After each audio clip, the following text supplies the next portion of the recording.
নিয়ে গেল সেন্ট্রাল মস্কে, নামাজ পড়তেছি, 100 দেশের ছাত্র নামাজ পড়ে, আল্লাহু আকবার। নামাজ পড়ে সালাম ফিরিয়ে দেখি ডান দিকে একটা মুনকার, বাম দিকে নাকির, কুচকুচে কালো। আমি দিছি দৌড়।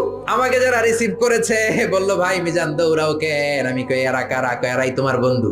সর্বনাশ, 5 বছর এগুলোকে থাকতে হবে, তোমাকে গোটা বিশ্বের ইসলাম সম্পর্কে জানতে হবে, গবেষণা করতে হবে, ঠিক না?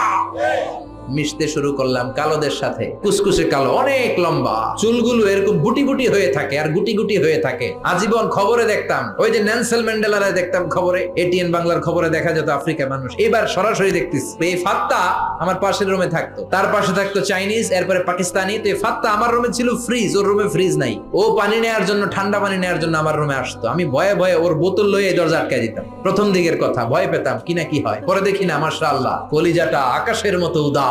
অনেকে আছে ধবধবে সাদা কিন্তু অন্তরটা এরকম কুচকুচে কালো, আছে না নাই? ওরা মানুষ কালো কিন্তু